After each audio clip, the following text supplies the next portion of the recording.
Um player está muito vendido, o preço começa a subir e ele começa a recomprar. Isso é o stop dele?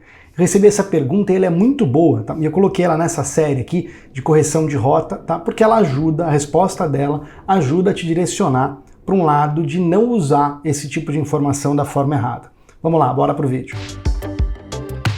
Bom, primeiro de tudo eu sou o André Hanna, esse canal fala de trade, fala de investimentos. Esse vídeo aqui é puramente de trading, tá? E vamos lá, eu coloquei ele aqui nesse correção de rota, tá? Porque é diferente de uma dúvida normal, né? Do quadro, da série Dúvida do Trader, porque a dúvida do trader é uma dúvida, muitas vezes, uma pergunta muito boa, a resposta é boa, mas essa resposta dela não necessariamente vai direcionar uma pessoa ou evitar que ela siga o caminho errado. Essa série aqui é um tipo de pergunta que evita a pessoa, a resposta dela ajuda a evitar, né, você de ir eventualmente para o caminho errado. E especialmente num tema, né, que eu me sinto bastante na obrigação de falar sobre ele, né, porque assim, por ter, né, trazido essas telas aqui, né, de análise do player, de colocar a análise do player dentro do Profit, que popularizou isso, né, trazer da Bloomberg e colocar isso na Nelogica, foi uma das coisas que eu fiz há uns 10 anos atrás, e me sinto na obrigação, né, para não deixar as pessoas, mesmo que não tenham feito, né, meus treinamentos na outra encarnação e que não façam agora, né, que usem essa forma, esse instrumento, pelo menos da maneira correta. É muito fácil usar isso da forma errada, tá? Vamos lá. Então, três considerações aqui importantes antes de responder essa pergunta, de mostrar a tela aqui também para dar um exemplo, tá? A primeira delas, tá? Não dá para você pressupor que por aquela corretora tem um cliente único operando. Ou seja, o cara vendeu muito por uma corretora X. Aí essa corretora X começa a comprar muito. Tá? Primeiro, não dá para você pressupor que o mesmo cara que está comprando agora é o cara que vendeu antes. Esse é o primeiro ponto, tá? Pode ser muitas vezes? Sim, mas não dá para pressupor sempre. Tá? Então, cuidado com essa pressuposição de que por trás daquela corretora é a corretora que está operando. Tá? Não é a corretora que está operando na maior parte das vezes. Tá? Por que na maior parte das vezes? Porque de um tempo para cá entrou o RLP e a corretora pode ter uma atuação através do RLP, sim. Tá? Mas assim, na menor parte das vezes, especialmente nas corretoras que não têm RLP ativo, tá? Não é a corretora que está atuando, são clientes plugados através dela. Tá? Não é a mesa proprietária da corretora que está atuando, então você não pode pressupor que é o mesmo cara que vendeu de manhã que está recomprando à tarde. Às vezes é, às vezes sim. Tá? A gente vai ver no vídeo aqui sinais de que, né, que podem te indicar, né, que pode ser o mesmo cara, tá? E como eventualmente tira proveito disso. Essa é a primeira consideração. Tá? A segunda consideração, tá, que é uma das mais importantes, é, cara, muita gente tem uma cabeça de que tudo é day trade, de que todo mundo no mercado só muda o tamanho, né? Você tem nós como varejo, né, pessoa física, né? Eu divido varejo, né, em varejão e o varejo, vamos dizer, o autônomo um pouco mais profissional, que é aquele cara um pouco mais profissionalizado, que opera um pouco melhor, um pouco mais consistente, um tamanho um pouco maior e por aí vai. Mas pessoas físicas, muita gente tem essa falsa ideia de que todo mundo está no mercado fazendo day trade, todo mundo, e que só muda se o cara está dentro de um banco, dentro de um fundo, ou se ele é estrangeiro, mas todo mundo está olhando para a tela e todo mundo está tentando tirar dinheiro do mercado dentro do dia. E não é verdade, tá? O horizonte temporal, tá? O horizonte temporal de cada investidor é diferente. Então, muitas vezes, e aqui abre um leque, né, para um mundo que eu amo falar sobre esse mundo, que é de microestrutura de mercado, que é conhecer quem são os grupos de participantes, como é que eles operam, né, por que eles operam, por que esse cara só compra? Não é só por especulação, tem especulação, hedge e arbitragem.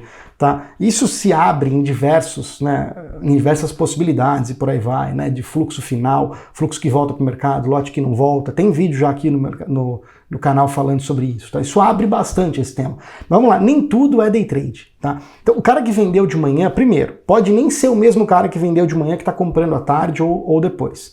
Segundo, o cara que vendeu de manhã, esse cara pode estar vendendo, assim, vendeu e acabou, especialmente no ativo, né? Que a gente vem para o terceiro ponto agora, né? Que depende da particularidade de cada ativo. Tá? E eu volto para o segundo ponto, que é, você está no dólar aí. Cara, tem muito lote que se passa no dólar, que não volta para o mercado. O gringo internou dinheiro, passou no à vista, o dealer vem e trava no futuro, né? O banco vem e trava no futuro. Cara, esse lote não volta, ele vai para o vencimento, ele não vai voltar. Essa venda que entrou no mercado, ela não vai virar uma compra. Os caras não estão especulando, não estão fazendo trade, não. Cara, simplesmente foi uma trava que o banco fez para não ficar exposto contra o lote que ele trocou com o gringo físico, com o lote à vista, que a gente nem pode operar o mercado à vista do câmbio. Ou seja, cada ativo tem uma certa particularidade. Esse é um fluxo final, vamos dizer, fluxo que não volta para o mercado, é um fluxo final e que nem volta para o mercado, no caso do dólar. Eu aqui nesse vídeo vou falar do índice, tá? Em ações é outra coisa, mas eu vou aqui falar do índice, que é um mercado que eu tenho olhado mais, que eu tenho olhado com mais frequência, estou com mais propriedade para dizer ele no intraday agora, tá? Então vamos lá. Primeira coisa, uma corretora não opera para um cliente único, tá? Essa é a primeira confusão que pode ter sido feita, tá? A segunda é que nem tudo é day trade, tá? Você tem horizontes diferentes para players diferentes, isso abre um leque que a gente vai falar um pouco mais no final do vídeo. E o terceiro depende de cada ativo, aqui eu vou falar do índice especialmente. Vamos para a tela que eu vou te dar um exemplo um pouco melhor, tá? Vamos lá. Aqui eu peguei um exemplo do índice, tá? Do dia 5 de julho, tá? Os destaques simples da Nelogica, tá? Eu não fiz nenhuma escolha aqui de player, tá? Vamos lá. Se você pegar aqui o maior comprado do dia provavelmente está através da corretora Tullet, tá? Se eu entrar aqui só na posição líquida da corretora Tullet, eu tenho aqui o preço em branco, que está refletido no eixo da esquerda, e eu tenho a posição líquida da corretora Tullet do lado direito, tá? Ele passou comprado provavelmente, né, em 24 mil contratos. Nas abas do lado eu venho aqui e eu consigo saber, tá, se esse lote foi agredido, tá, linha vermelha, tá, linha amarela, desculpa, Tullet agressão líquida, e eu saberia se tivesse sido passivo, comprado passivo, que é essa linha roxa aqui embaixo. E o azul é o preço médio dela. Tem gente, vamos lá, não é o caso desse aqui, tá? Mas, pô, o cara vende, e o cara tá recomprando, tá? Pô, eu não consigo afirmar que esse cara aqui, ó, que ele começou a comprar, esse outro fica mais fácil nesse gráfico, ele começou a comprar forte aqui, ó, perto das 11h15, 11h12, 11h13, 11h14, 11h15. Tá, ele comprou, foi comprando. Tudo bem, ele não comprou absurdamente, a gente vai ver por outra tela como é que eu sei que ele não comprou absurdamente, mas comprou. Tá, e o preço de fato subiu durante a compra dele. Começou aqui com o preço ali perto do 126.950 e o mercado foi ali a finalizar o dia no 127.750, tá? Quase 800 pontos aí. Mas o preço caiu em relação... Aqui não dá para ver isso em relação ao médio dele. Nessa outra tela dá. O preço é a linha branca e o médio dele a cada momento é a linha azul. Tá? Aqui eu estou falando só do player que operou pela corretora Tullet. Tá? O preço, ó, ele comprou, começou a comprar aqui. Ah, André, o preço médio dele está lá em cima. Sim, porque a corretora teve atuação antes. Tá? Então eu teria que ter definido o horário para contagem a partir das 11h11, mais ou menos, para esse médio começar a contar a partir das 11h11. Mas só para você ter uma ideia do que eu estou dizendo aqui. Tá? O preço foi para cima do preço, do preço médio de compra dele. Tá? O preço veio aqui para, sei lá, 127.620 e o preço médio dele estava aqui no 127.290, que é a linha azul aqui. O preço veio, tá? O mercado veio várias vezes para baixo do preço médio dele. Olha aqui, ó, o limite. Tá? O preço veio aqui para 127.120, que é a linha branca, e ó, o médio dele aqui em cima estava no 290. Tá? Estamos falando aí de 170 pontos, não é tanto assim, quase 200 pontos abaixo do preço médio dele. Lembrando que esse preço médio não está muito certo, porque teve uma atuação antes dele começar a comprar aqui. Tá? Não dá para afirmar que se o preço cai aqui, tá, esse cara vai começar a vender. Olha aqui, esse cara não fez isso, esse cara continuou comprando. Linha verde é o saldo, a linha amarela é a agressão líquida, tá? A amarela, a somatória da amarela mais a roxa, que é o passivo, vai dar o saldo em verde aqui, que na verdade nada mais é do que esse saldo que está refletido aqui na aba evolução do tempo, tá? Aqui é uma abertura para você saber se é agressivo, passivo e o preço médio de cada um dos players, tá? Então assim, não dá para você afirmar que esse tipo de cliente aqui, se o preço voltasse muito para baixo, aqui voltou só 170, 200 pontos para baixo do médio dele. Se o preço voltasse 500 pontos para baixo do médio dele, ele iria começar a vender e estopar a posição na compra dele, porque provavelmente esse cara não faz isso, tá? A gente vai voltar nesse exemplo aqui. Agora eu vou dar um exemplo que é o oposto. Tá? Um exemplo que de fato o cara nesse dia aparentemente vendeu e o preço subiu contra o médio dele e Vamos lá, e ele de fato zerou a posição dele, tá? Alguém, através da corretora Mirai, tá? Aqui, ó, 10h42, primeira boletada, depois 10h46 mais ou menos, deu umas 2 ou 3 boletadas grandes e ficou exposto em 11 mil contratos na venda, tá? E o preço, pô, caiu, tá? Durante a venda dele. Tá? Vamos colocar aqui para ver preço médio dele, tá? Preço, ó, esse cara agrediu o mercado, tá? Foi a linha verde aqui, não dá para ver direito, né? Porque tá a linha verde e a amarela, desculpa, estão sobrepostas. A amarela é a agressão e você não tem nada praticamente na hora ali de roxo ali. Então ele não vendeu passivo, ele vendeu agredindo mesmo, tá? E aí ele, pô, vende e a linha azul, que é o preço médio, acompanha, né? Obviamente ele vendeu para baixo, ela está muito próximo do preço de mercado aqui. Quando ele finalizou a venda dele, o mercado estava ali no 126.880 e o preço médio dele de venda no 127.040, olha aqui embaixo. E o preço começa a vir para cima do médio dele, tá? Que é o exemplo que a pessoa colocou no vídeo, né? E o mercado vem a primeira vez aqui, vai para 300, 127.300 e o cara vendido no médio no 127.040. Aqui, o preço veio para cá, tá? E ele está vendido no 0,40. Em algum momento, o preço, de novo vai para o 300, tá? E o cara vendido lá no 0,40 e ele começa, a recomprar também agredindo em 3 boletas. 1, 2, 3 boletas. E praticamente zera a exposição dele no dia hoje, tá? Aqui fica mais fácil de ver, né? Que ele estava lá perto do zero, aqui é o zero, ó. Aí ele vira vendido em 11 mil, aí ele começa, recompra e praticamente vai lá pro 0 a 0, depois vira comprado em 1000 ali, tá? Tem gente que gosta de ficar olhando, putz, olha, o mercado veio 300 pontos acima do médio dele e aí ele começou a zerar. Cara, assim, de novo, não tem um padrão para isso acontecer, tá? Eu olho isso muito pouco. Por que eu olho isso muito pouco?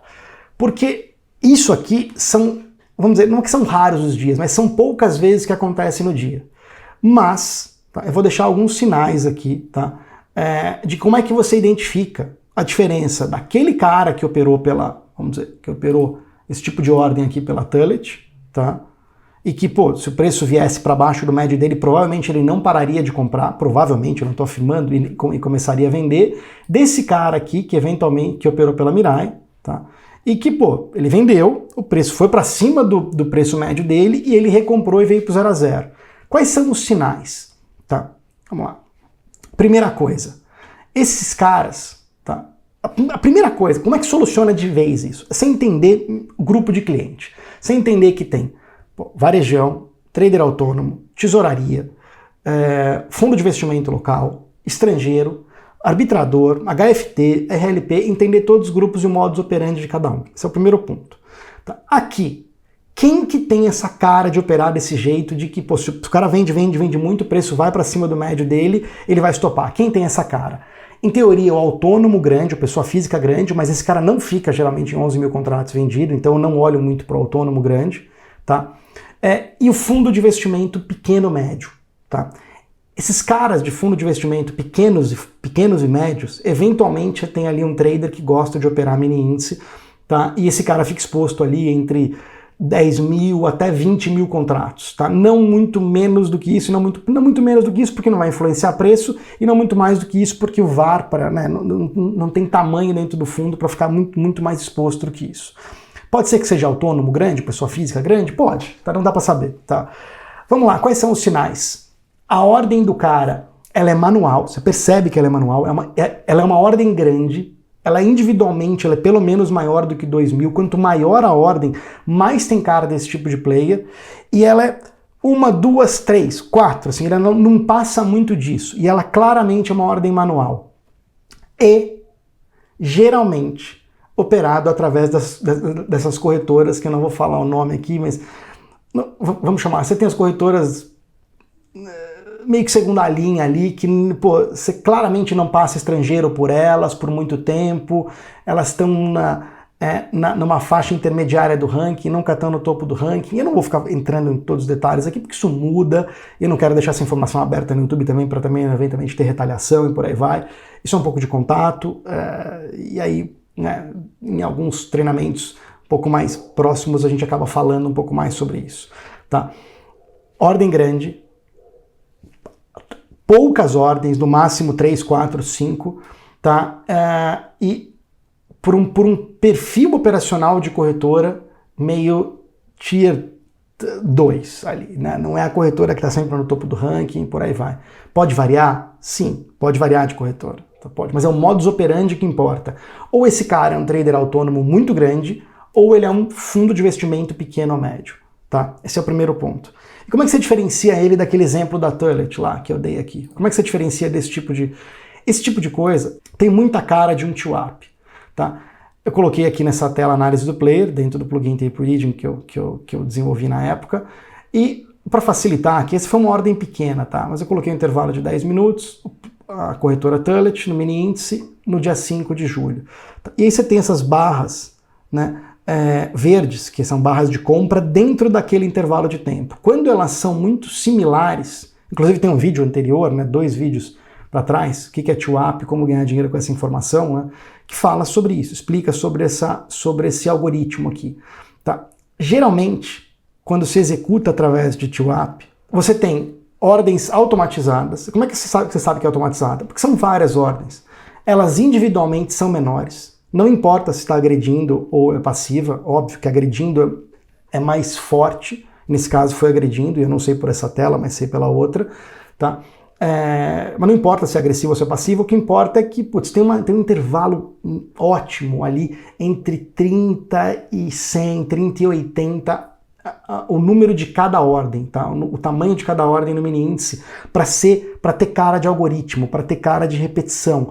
Esse cara, tá? Quando tem cara de... O cara está executando através de algoritmo, e esse caso foi um caso que foi TWAP, mas podia ser POV, podia ser VWAP, podia ser Implementation Shortfall, podia ser Market on Close, com as diversas regulagens que ele tem. Quando tem essa cara, esse tipo de player, dificilmente ele vai... Se ele está vendendo através de um algoritmo e o preço começa a subir porque um outro player está comprando, sei lá o quê, e vai para cima do médio de execução dele, esse cara dificilmente vai estopar. Por quê? Porque esse cara, na maior parte das vezes, é um alocador gringo ou até um institucional local, um fundo grande brasileiro, mas na maior parte das vezes é um alocador gringo, e esse cara não é um trader que está colocando a ordem, ele não está preocupado em ganhar dinheiro no intraday. Ele está alocando, ele tem um tamanho de posição, né, de alocação de longo prazo, um portfólio global de clientes gringos e por aí vai, e o Brasil é uma pequena parcela dentro do portfólio desse cara. Tá? Então você tem um alocador de mercado global, você tem um alocador de mercado emergente. Todos gringos, todos são considerados gringos. Para esse cara, assim, o Brasil é uma pequena parcela disso. E esse cara pouco importa, ele não vai olhar o Brasil ali com 1, 2, 3%, né? Não vai ficar tentando comprar Brasil hoje e vender amanhã.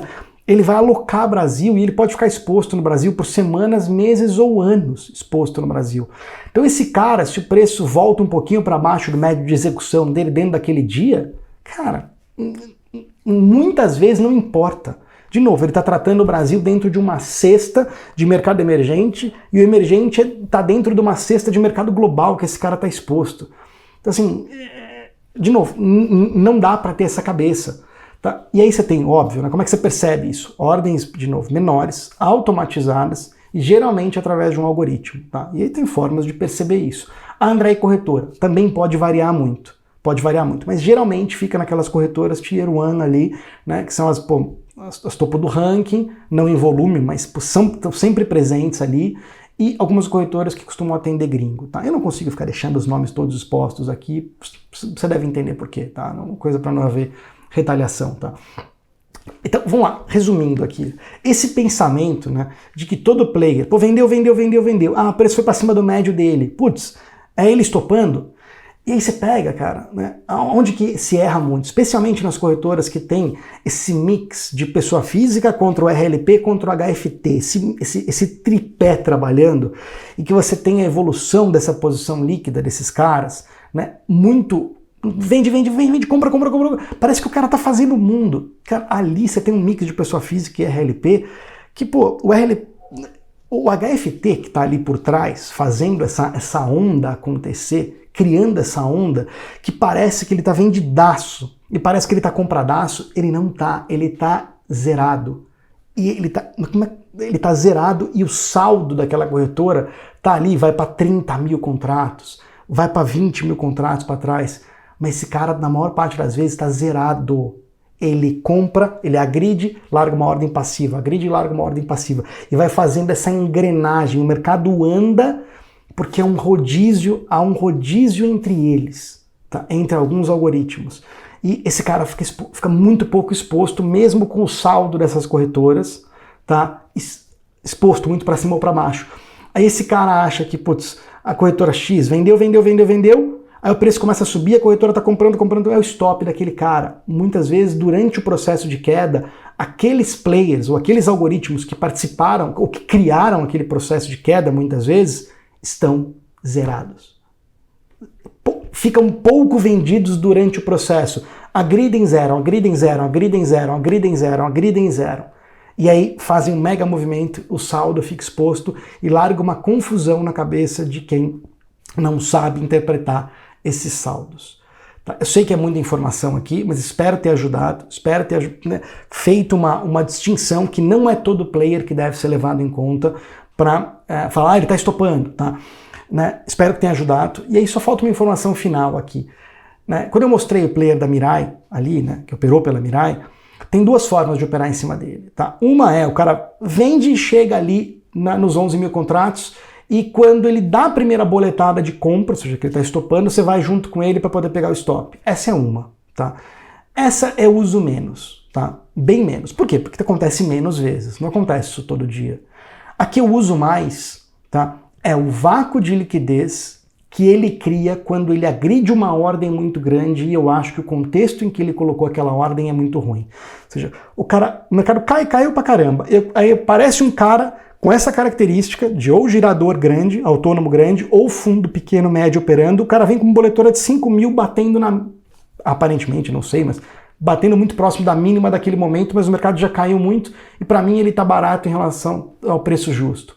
Cara, quando ele bate, ele varre vários níveis de preço da liquidez da compra. Os HFTs vão preencher esse vácuo, fazer, né, todas essas ordens de compra que foram, né, retiradas pela agressão de venda, vai repreencher isso aí, o mercado vai, né, achar voltar para um novo patamar acomodatício antes da agressão. Né?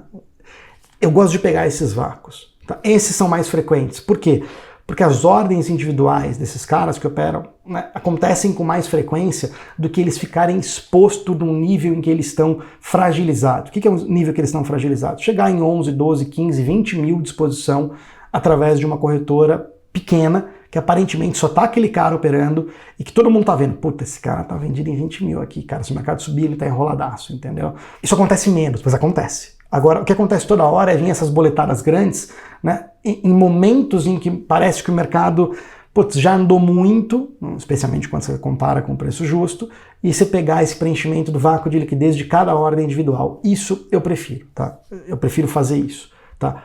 Mas não significa que esse trade que a pessoa perguntou, né, de pegar o stop do cara na volta não funcione. Mas você tem que tomar muito cuidado, que é minoria no mercado.